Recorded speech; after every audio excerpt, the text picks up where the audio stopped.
Bien, c'est bon de vous voir et puis on va passer un petit temps dans la parole de Dieu. La semaine passée, on a commencé à regarder que nous avons un message qui est absolument inchangeable. J'aimerais que vous tourniez avec moi dans Romains 1, s'il vous plaît, et nous allons regarder ensemble que le message que nous avons, c'est le message de Dieu. Et ça, c'est une chose qu'on doit vraiment être certain. C'est lorsqu'on est convaincu que c'est le message de Dieu, l'Évangile, c'est le message de Dieu pour les hommes, nous pouvons parler et annoncer cet Évangile-là avec autorité, n'est-ce pas? Parce qu'on sait que le message que nous apportons vient de la part de Dieu. Et c'est ce que nous voulons faire ce matin, regarder un exemple en particulier, mais j'aimerais juste mentionner ici, en débutant, ce matin, ce que la parole de Dieu nous dit, ce que Paul nous dit concernant ce message-là. Et puis, dans Romains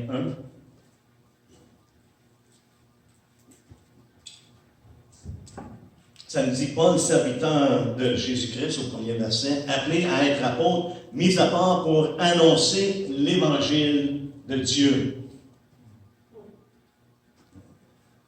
On peut s'arrêter ici juste pour un moment. Ce n'est pas l'évangile de Paul. Ce n'est pas l'évangile d'Apollo. Ce n'est pas l'évangile de Pierre. Ce n'est pas l'évangile de Joel Osteen. Ce n'est pas l'évangile de Kenneth Copeland. Ce n'est pas l'évangile d'aucun homme aussi élevé qu'il puisse être dans notre génération. Et aussi orthodoxe qu'on peut penser qu'une personne peut l'être, ce n'est jamais l'évangile d'un homme. Il faut se méfier, frères et sœurs, de ne pas vouloir promouvoir l'homme. Celui que l'on fait connaître, c'est Dieu lui-même. Paul nous dit, je suis un apôtre pour annoncer l'évangile de Dieu. Et cet évangile-là, frères et sœurs, concerne son Fils. L'évangile de Dieu concerne le Fils, c'est ce qu'il nous dit ici. Évangile qui a été promis auparavant de la part de Dieu par ses prophètes dans les Saintes Écritures. Il concerne son Fils. Si ce qu'on entend, frères et sœurs, ne concerne pas son Fils, ce n'est pas l'évangile de Dieu.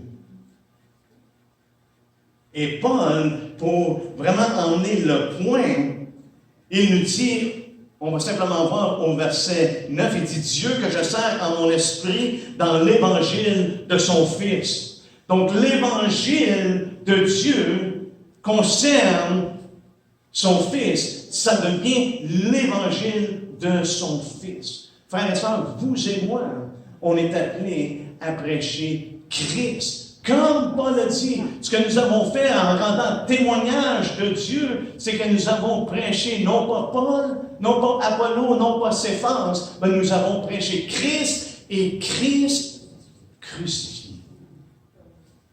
Voyez-vous, parce que ça, c'était la promesse, que Dieu allait racheter les hommes. Il allait racheter son peuple, il allait avoir un peuple qui lui appartient. C'est la promesse qu'il avait faite à Abraham. Il dit, Abraham, toutes les nations vont être bénies en toi.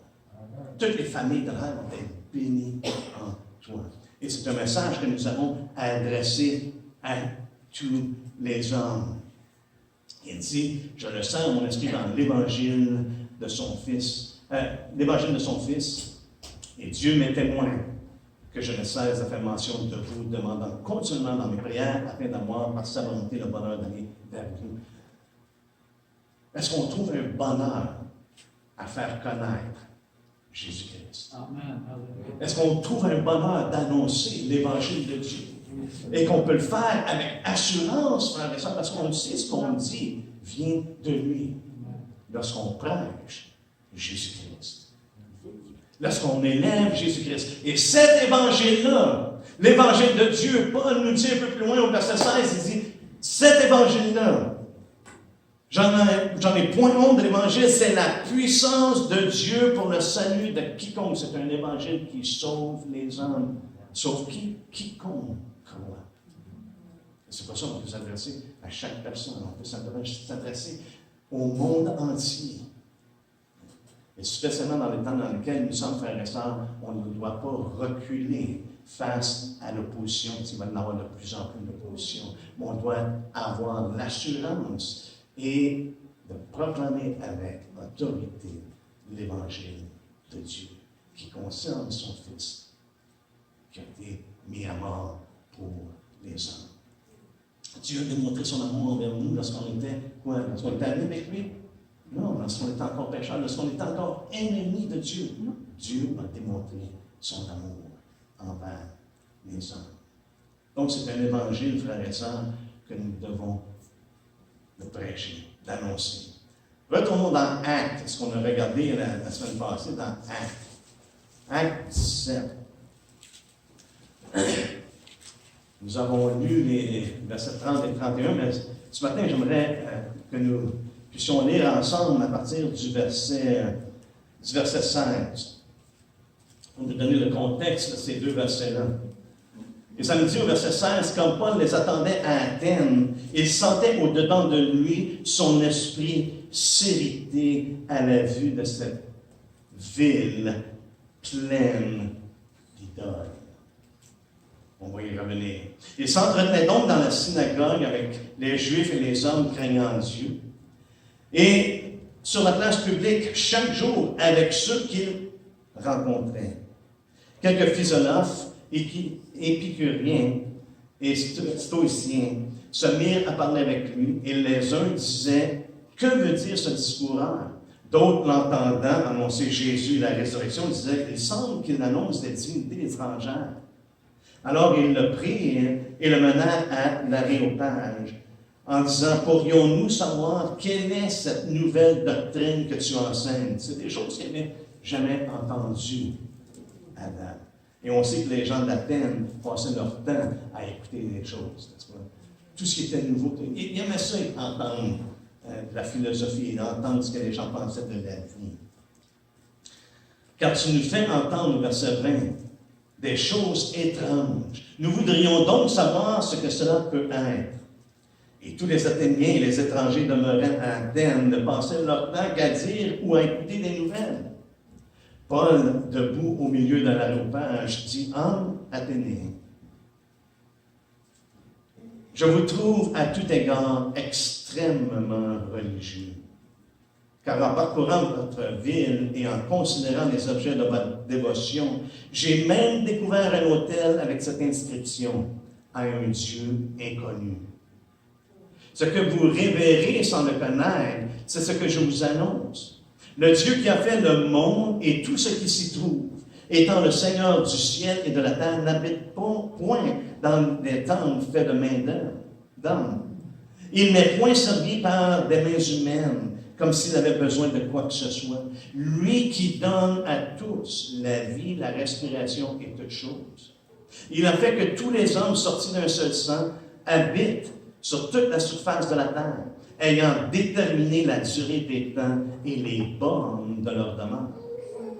Il a voulu qu'ils cherchent le Seigneur et qu'ils s'efforcent de le trouver en temps à temps, bien qu'il ne soit pas loin de chacun de nous.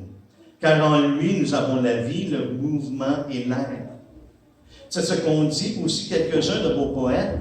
De lui, nous sommes la race. Ainsi donc, étant la race de Dieu, nous ne devons pas croire que la divinité est semblable à de l'or, à de l'argent ou à de la pierre, sculptée par l'art et l'industrie de l'homme. Dieu, sans tenir compte des temps d'ignorance, annonce maintenant à tous les hommes, en tout lieu, qu'ils ont à se repentir. Parce qu'il a fixé un jour où il jugera le monde selon la justice, par l'homme qu'il a désigné, ce dont il a donné à tous une preuve certaine en le ressuscitant des morts. Amen. Père, on te remercie ce matin, on te demande que par ton esprit et par ta parole, Seigneur Dieu, que tu nous enseignes. On désire, Seigneur Dieu, tirer une leçon de ce qu'on voit à travers notre frère Paul lorsqu'il a adressé, Seigneur Dieu, ces personnes qui étaient devant lui. On te demande, Seigneur Dieu, que nous également puissions marcher dans la même assurance et avec la même autorité, Seigneur Dieu, parce que c'est le même évangile. L'évangile éternel, l'évangile de Dieu, l'évangile de ton Fils, l'évangile qui sauve les hommes. On te remercie, Seigneur, ce matin, au nom de Jésus. Amen. Est-ce que vous croyez que Paul était vraiment intense? Moi, je pense, lorsque je lis Paul, je lis les épîtres de Paul et je vois le caractère de Paul, je vois un homme qui était intense. Il était autant intense avant d'être sauvé, avant d'avoir connu le Seigneur, qu'il est intense après l'avoir connu. Ça n'a pas changé son intensité. Et on voit ici Paul à Athènes, et puis Paul, dans lui, il brûle, mais il brûle de colère. C'est le terme qui est utilisé ici, sérité. Ça nous dit au verset, Paul les attendait à Athènes, et il sentait dedans de lui son esprit sérité. Plus qu'il était là, plus qu'il sentait son esprit sérité, qu'il était en colère, frères et sœurs, qu'il était brûlé. C'est comme si, ça me rappelle ce que le Seigneur a dit, ce que Jean-Baptiste a dit, que lui, il baptisait d'eau, mais le Seigneur viendrait, il baptisait d'esprit et de feu. Il y avait un feu qui brûlait en dedans de Paul, je crois, pour évangéliser, mais on voit ici que son feu également était colérique envers certaines choses. Mais un feu qui brûle. Comme Jérémie qui dit, il y avait un feu en dedans de moi qui brûlait, même si je ne voulais pas parler en son nom, je n'étais pas capable. Je n'étais pas capable de le contenir. Et Paul n'était pas capable de contenir le feu qui brûlait en dedans de lui à la vue de tout ce qui se passait. Je veux que vous remarquiez quelque chose, frères et sœurs. Le terme qui est utilisé, c'est paroxyne dans le grec. Quelqu'un qui est exaspéré, qui brûle de colère. Le moment qui est le plus intense dans le déroulement de quelque chose. Ça, c'est ce qui se passait. À la vue de tout ce qui se passait, le moment le plus intense, Paul était irrité avec ce qu'il voyait. On pourrait dire à un degré extrême. En bon québécois, on dirait qu'il était affligé d'une irritation aiguë ou d'une écœurantite. Mais une écœurantite, frère et sœur, pas envers les gens. Okay? Ce n'est pas envers les gens. C'est à la vue que la ville était pleine d'idolâtrie. À la vue de ce qui se passait. Frères et sœurs, des fois, ma femme a besoin de me retenir. Elle dit, Michel, on dirait que tu es en colère. Je suis en colère de voir ce qui se passe dans le monde présentement. Pas avec les gens, mais avec ce qui se passe. Il était en colère avec ce qui était en arrière de ces idoles-là, frères et sœurs. Les esprits qui sont à l'œuvre. L'esprit du diable qui aveugle les gens afin qu'ils ne voient pas l'évangile de Christ.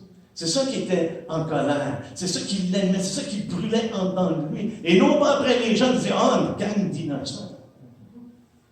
Pourquoi vous adorez des choses que vous avez faites avec vos propres mains? Vous prenez un bois, vous en brûlez la moitié, comme Jérémie dit, et l'autre moitié, vous en faites un dieu. Je ne sais pas si c'est Jérémie ou Ézéchiel, mais un des prophètes, c'est ce qu'il dit. Vous prenez un arbre, vous en coupez la moitié, vous le brûlez, l'autre arbre, vous en faites une idole. Et vous l'adorez. Vous vous prosternez devant cette image-là. La parole de Dieu nous dit, on peut être en colère, on ne doit pas pécher, ce ne serait pas nous. Parce que la colère de l'homme en tant que tel n'accomplit pas la justice de Dieu. Il ne faut pas essayer de justifier notre propre colère. Frère, ça, c'est un feu qui brûle dans nous et on est irrité avec ce qui se passe.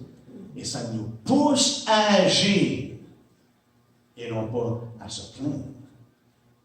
On peut être assuré, c'est le feu de Dieu qui brûle en nous. Que ça nous pousse à agir. Et on voit aujourd'hui l'idolâtrie, frères et sœurs, ce n'est pas moins pire que dans le temps d'Athènes. On a autant d'idolâtrie aujourd'hui qu'il y en avait dans ce temps-là.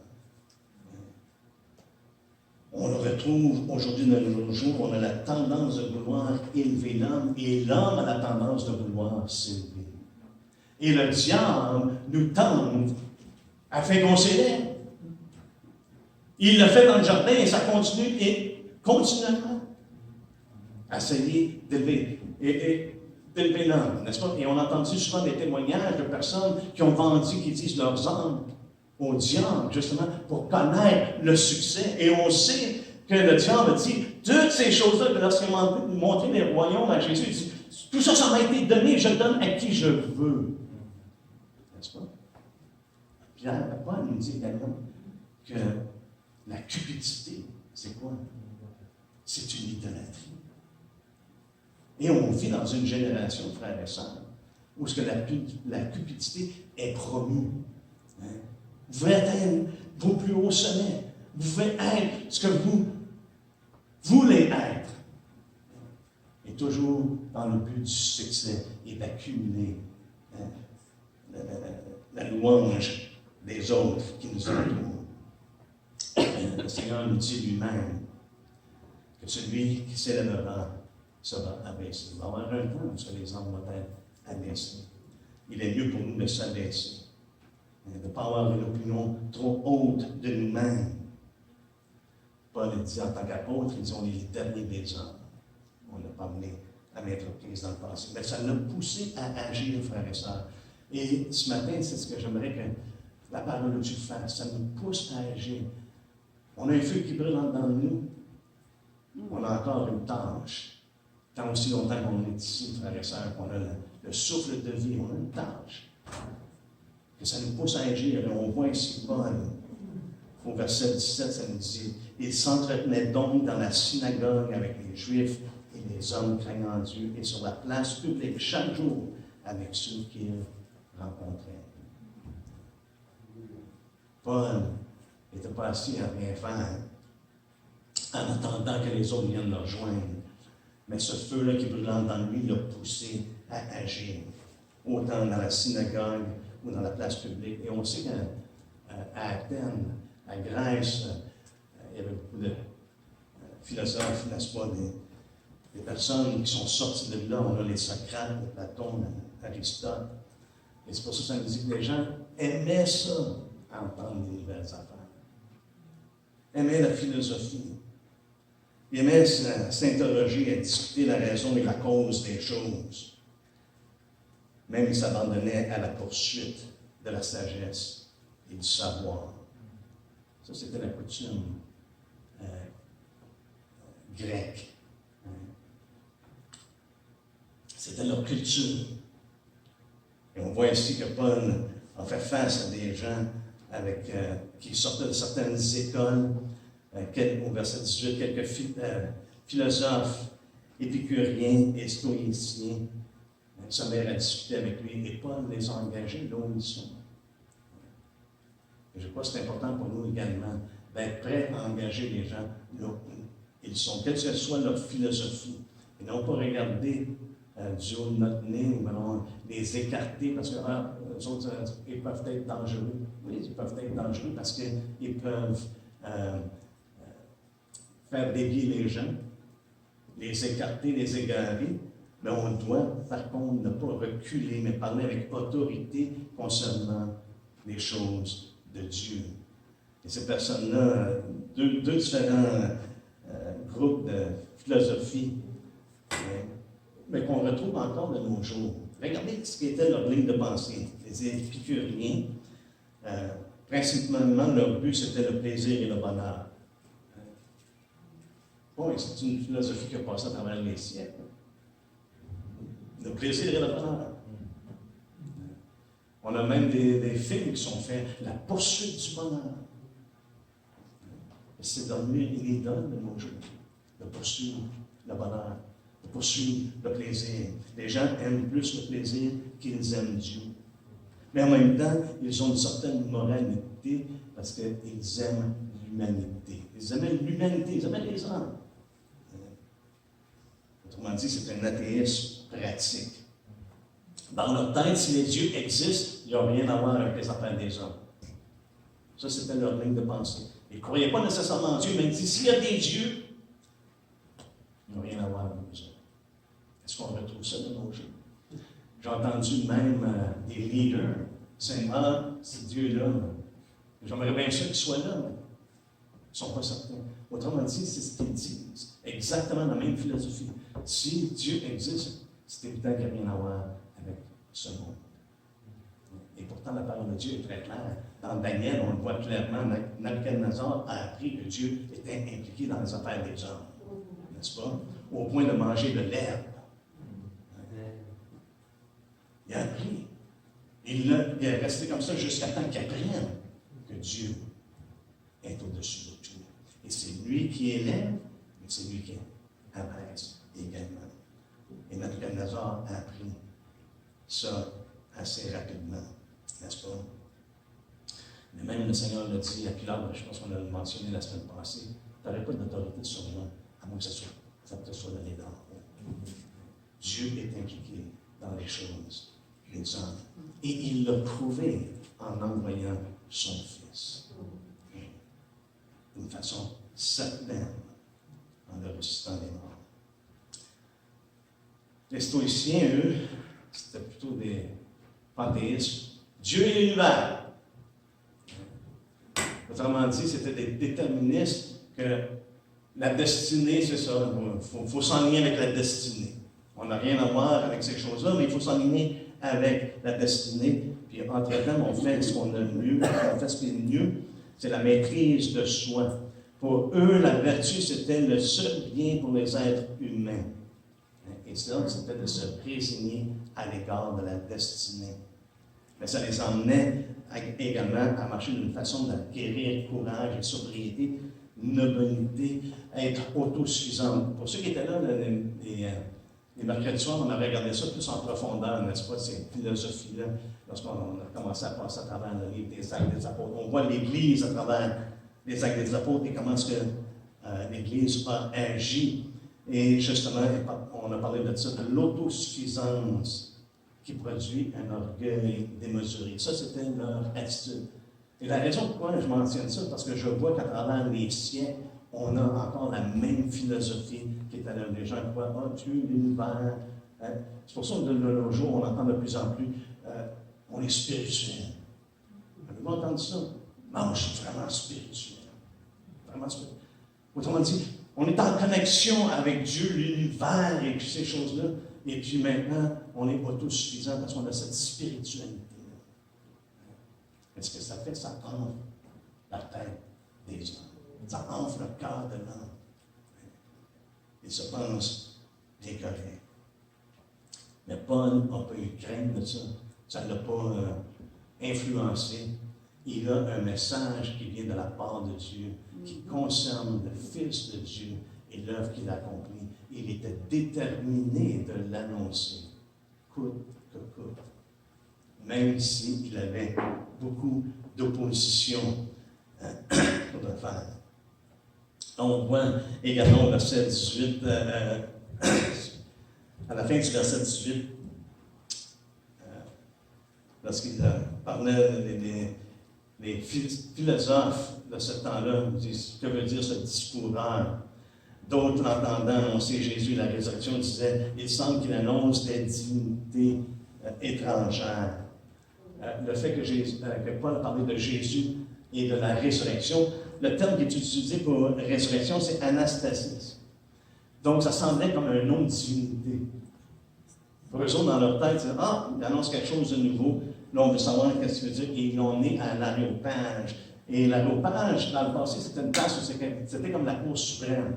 Mais rendu dans le temps de Paul, c'était simplement une place où ils discutaient la religion et puis l'éducation et ces choses-là. C'était plus comme l'Assemblée nationale. Ce n'était plus ça, c'était plus une Cour suprême. Mais simplement, ça surveillait ce qui concernait la religion et l'éducation. Ils l'ont emmené là parce qu'ils voulaient savoir, mais qu'est-ce qu'il parle? Mais qu'est-ce qu'il dit? On a vu ensemble que ces personnes-là aimaient simplement entendre toutes sortes de choses. Et Paul est amené à défendre ses propos, non pas devant le cour, mais devant un régime qui comme, surveille qu'est-ce qui est enseigné, qu'est-ce que les gens font la promotion de. Okay? Et Paul, j'aime j'aime ce discours-là parce que Paul ici donne l'évangile de Dieu d'une façon qui est concrète, d'une façon qui est autoritative, qui est vraiment avec autorité.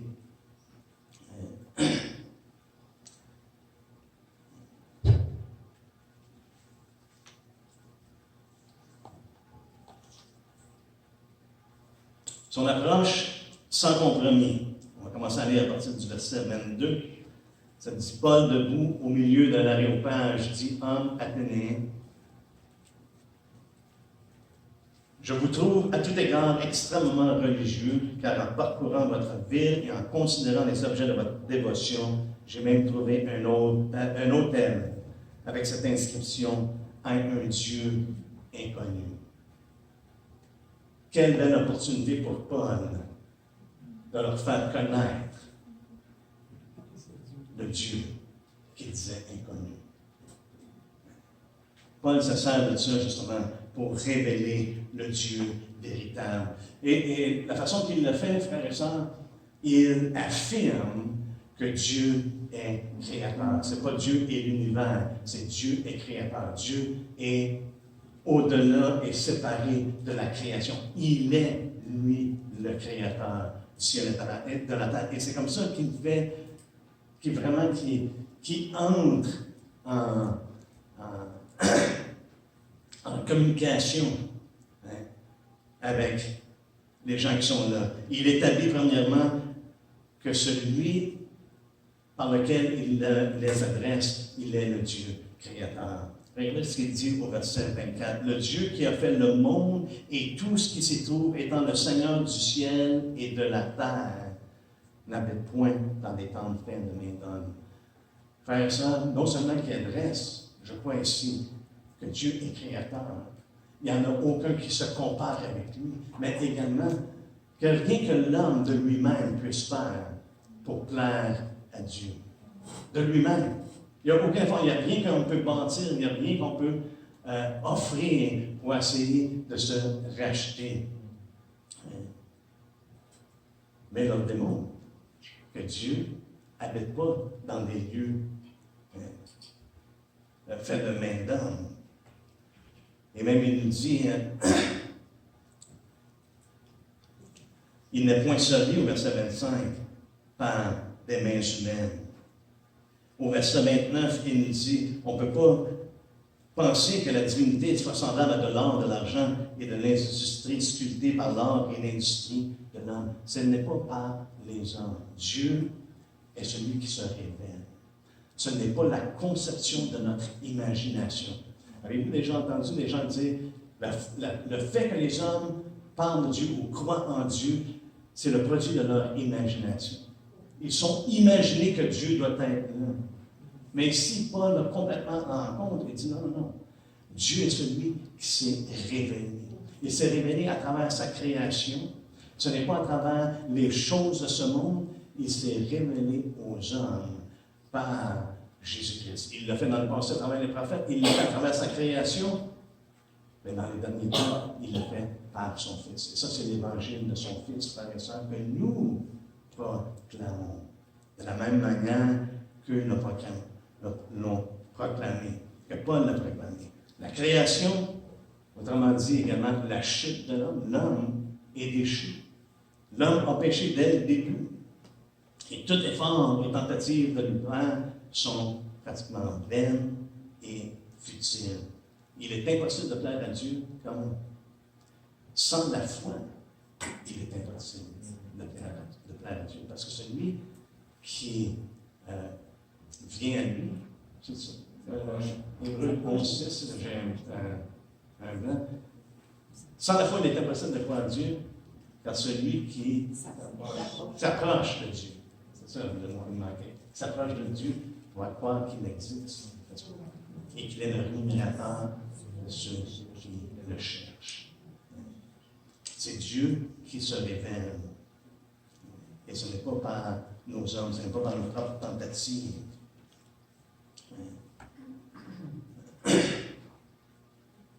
Mais si Paul leur fait voir, je crois que le Dieu est vraiment impliqué dans la vie des hommes. Il le démontre parce qu'il nous dit, Verset 25, il dit, il n'est point servi par des mains humaines comme s'ils avaient besoin de quoi que ce soit. Lui qui donne à tous la vie, la respiration et toutes choses. Il dit au verset 28, car en lui, nous avons la vie, le mouvement et l'air. Dieu est prêt. Même si, des fois, on pense qu'il est loin, Dieu est prêt. C'est ce que Paul voulait qu'il sache. Dieu est prêt. Il n'est pas loin de personne. Mais ce que Dieu a désiré, ce que Dieu nous fait connaître, et Paul ici affirme, c'est qu'il a voulu, au verset 27, qu'il cherche le Seigneur, qu'il s'efforce de le trouver en tâtonnant, bien qu'il ne soit pas loin de chacun de nous. C'est en lui qu'on en attend. Dieu est présent, frères et sœurs. Que les personnes le voient ou ne le voient pas, le fait qu'on respire, c'est que Dieu est là. Il a le souffle. Le souffle que nous avons lui appartient. Fait que tout être qui souffre, Dieu est prêt. Il a fait comprendre.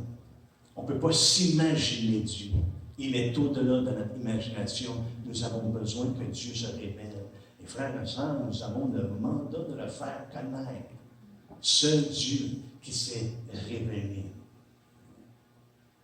Comme jamais dans le passé. Paul nous dit dans l'Éphésiens. Dans le passé, c'était des choses qui étaient cachées, mais maintenant, Dieu s'est révélé. Et à nous de le faire connaître. Et à cause de tout ce que les hommes peuvent faire, Dieu, et de tout ce que les hommes ont fait, Dieu a donné un plan que les hommes peuvent être sauvés par le plan qu'il a donné. Dieu, avant même la fondation du monde, on a vu ça la semaine passée, Christ était prédestiné, n'est-ce pas? L'agneau de Dieu était déjà prédestiné. Et à nous de faire connaître le plan de Dieu. Et là, c'est qu'on arrive au verset 30, il dit Dieu, sans tenir compte des temps d'ignorance. Frères et sœurs, on vit dans un temps où les hommes sont ignorants des choses de Dieu. Les hommes sont vraiment ignorants des choses de Dieu. On peut avoir une pensée de Dieu. Les hommes peuvent se faire une idée de Dieu. Mais en grande partie, les hommes sont ignorants de Dieu.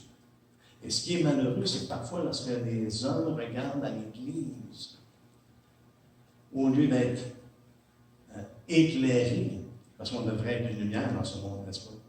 Ils sont confus. Parce que les choses qu'on mentionne ne concordent pas avec la vie que nous vivons, avec le message que nous proclamons.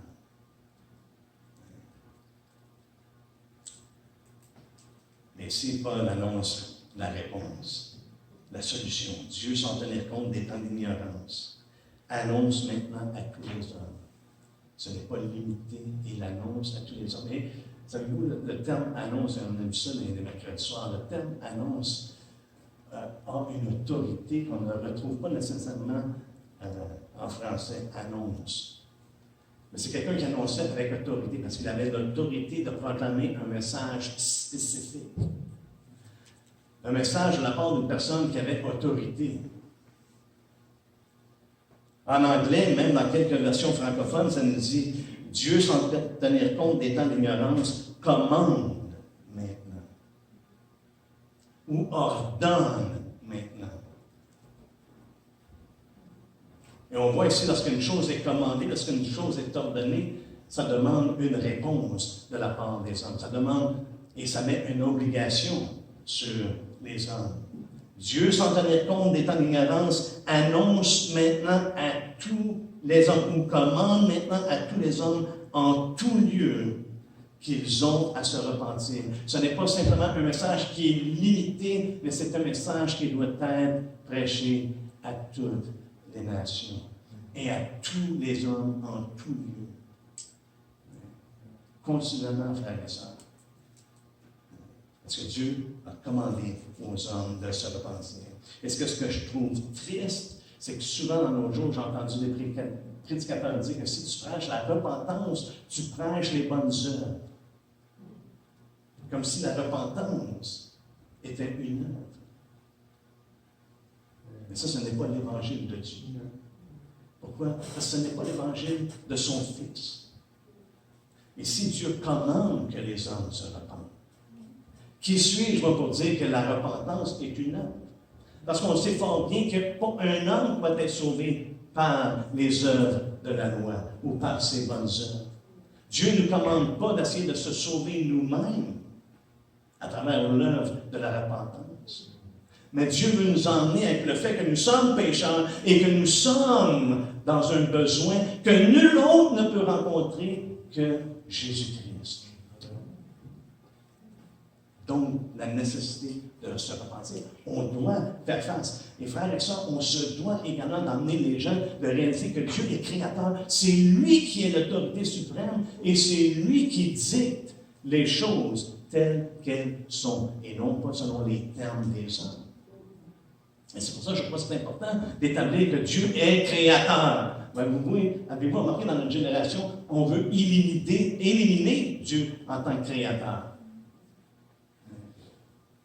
On veut le mettre de côté complètement. Mais l'autorité, c'est le fait que Dieu est créateur, frères et sœurs.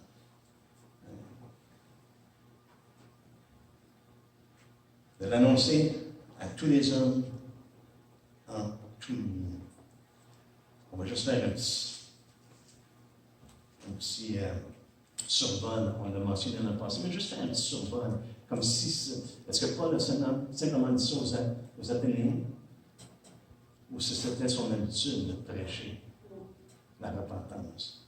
Dans Acte 20, lorsqu'il encourage les anciens,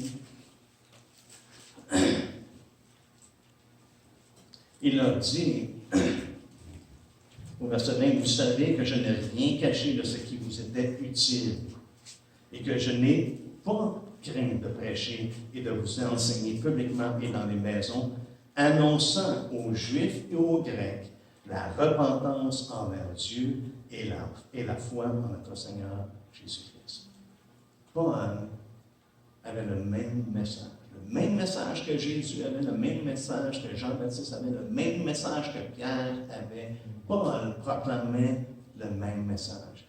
Et je n'ai pas craint d'annoncer aux Juifs ou aux Grecs la repentance envers Dieu et la foi en notre Seigneur Jésus-Christ. Si on va un petit peu plus loin, au chapitre 26, encore une fois, Paul nous dit, au verset 19, et là il parle devant le roi Agrippa, « En conséquence, roi Agrippa, je n'ai point résisté à la vision céleste, à ceux de Damas, d'abord, puis à Jérusalem, dans toute la Judée et chez les païens. J'ai prêché que la repentance est une œuvre. » Non. J'ai prêché la repentance et la conversion à Dieu avec la pratique d'œuvres dignes de la repentance. Il y a quelque chose qui est visible lorsqu'une personne se repent, ses œuvres changent. Mais ce n'est pas seulement la repentance, mais il dit la conversion. Tu dois avoir la foi en Jésus-Christ. Tu dois avoir la foi dans la solution que Dieu offre aux hommes. Que Dieu commande que tu te repentes.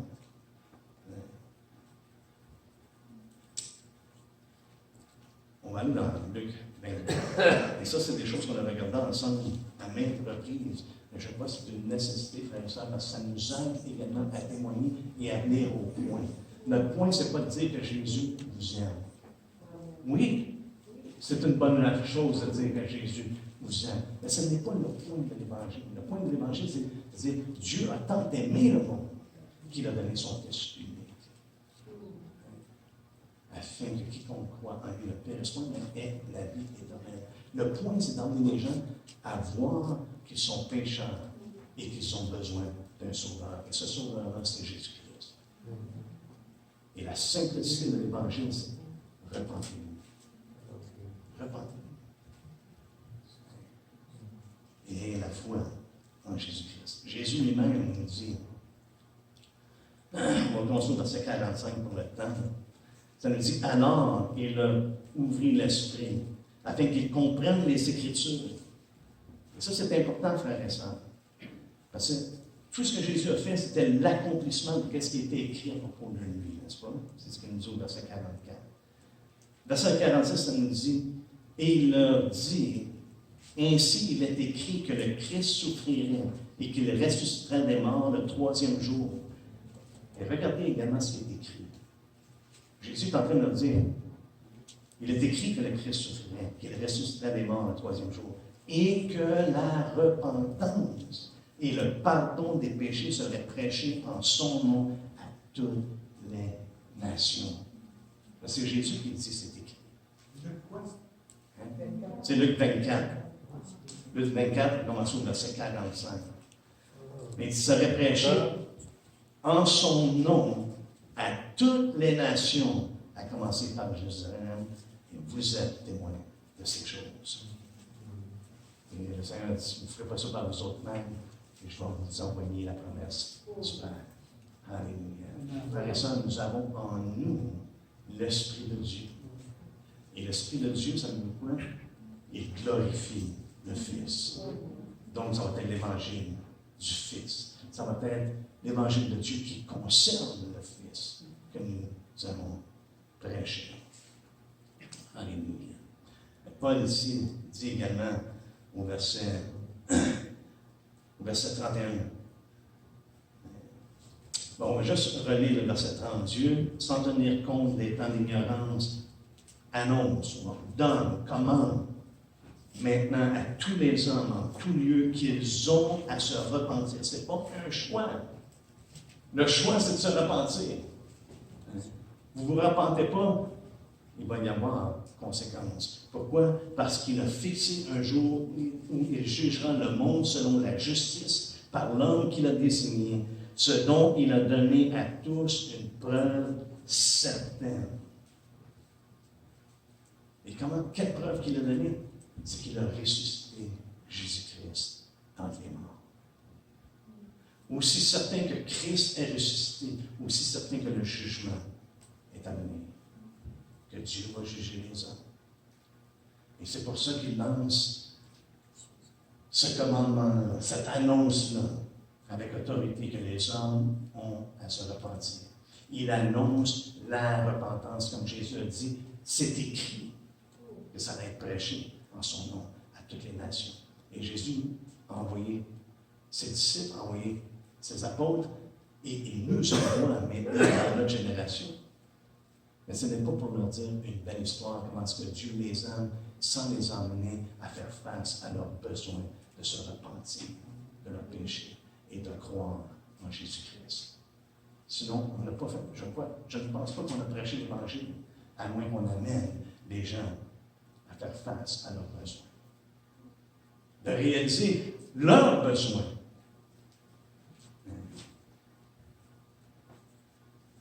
Et on voit ici, lorsqu'on prêche, il va y avoir toutes sortes de réactions. Je suis pas mal certain que la plupart d'entre nous, on a tous vécu certaines de ces réactions-là. N'est-ce pas?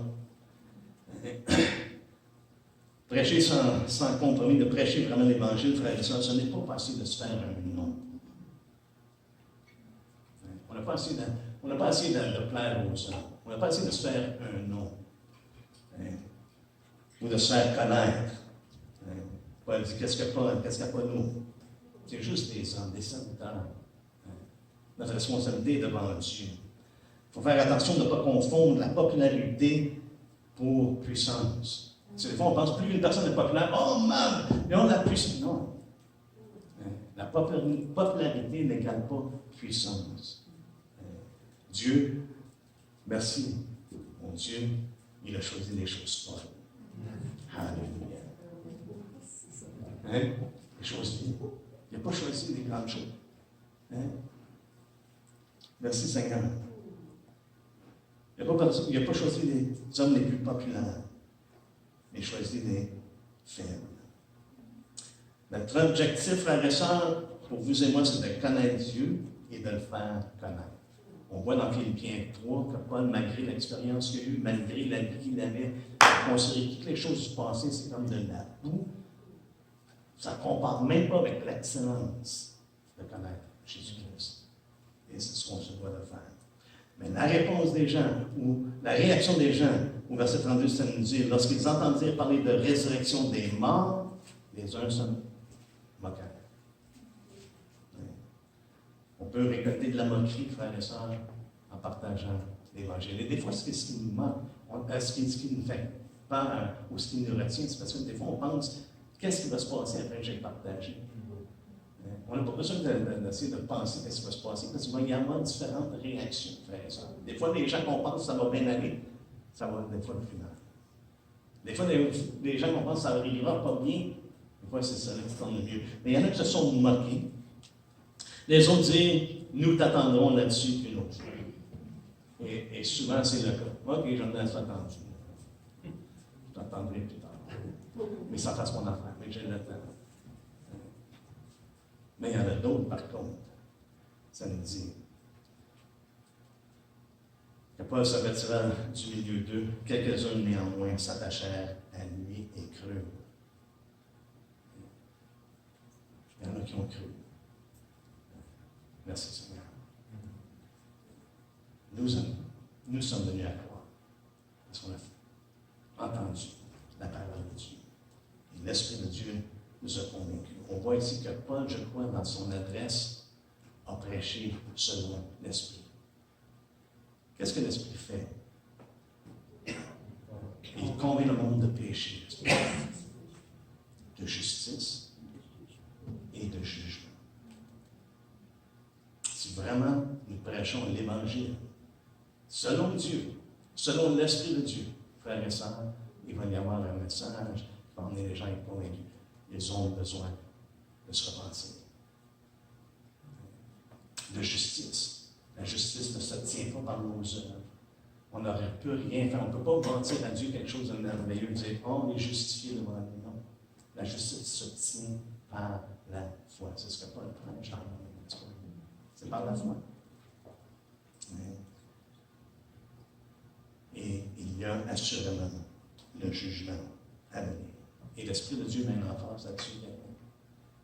C'est ce que le Seigneur nous dit. Lorsqu'elle est venue, c'est ce qu'elle allait faire. Et je crois, lorsque l'Esprit est à l'œuvre, ces trois éléments-là vont être présents dans notre prédication. On va élever Jésus-Christ comme étant la seule solution pour ce monde perdu. Les frères et sœurs, on embarque dans un temps comme jamais. Ça va être le temps, je crois, le temps le plus difficile de proclamer l'Évangile. Mais ça va être, je crois, le temps le plus glorieux. Parce que Dieu, même si c'est à travers la mort, on doit proclamer l'Évangile, Dieu va se glorifier à travers ça. Dans le temps de l'Inquisition, frères et sœurs, il y avait un terme qui était utilisé, que lorsque le sang des saints tombait, il y avait des sauts. Il y avait des gens qui naissaient de nouveau. Parce que leur témoignage était si à travers la mort. Amen. Et Paul même avait ce désir-là, il serait prêt d'être anathème si ça pouvait sauver les frères dans la chair, les Israélites. Ils ont besoin d'ensemble. D'avoir un amour comme ça, je demande au Seigneur, et l'importance de prier ensemble pour le temps dans lequel nous sommes, mais également que le Seigneur vraiment nous forme, nous donne un cœur comme son cœur. Dieu désire que les hommes. C'est intéressant que Paul dit que Dieu, ce qu'il veut, ce qu'il désire, il fait mention, il dit Dieu veut. Il a voulu qu'il cherche le Seigneur et qu'il s'efforce de le trouver en t'entendant. Mais maintenant, on n'a pas besoin de tâtonner, frères et sœurs. Les hommes n'ont pas besoin de tâtonner, on a besoin de l'annoncer. Amen. Père, on veut te remercier encore une fois. On a tellement à apprendre, Seigneur Dieu. On ne veut pas juste simplement acquérir une connaissance intellectuelle, Seigneur Dieu. Notre connaissance que l'on désire, c'est de te connaître, toi, de plus en plus intimement. De te connaître, Seigneur Dieu, au point qu'on est prêt à tout abandonner. Et à te suivre, Seigneur Dieu, coûte que coûte. Et on sait, Seigneur, pour ça, nous avons besoin de toi, de ton esprit qui œuvre dans les profondeurs de nos cœurs. Choses, Seigneur Dieu, qui ne sont pas vues aux yeux des hommes, mais que toi seul connais, que toi seul vois. Et Seigneur, on désire s'abandonner. Accorde-nous, Seigneur Dieu, la grâce dont nous avons besoin, afin de vivre pleinement pour toi, dans la plénitude de ton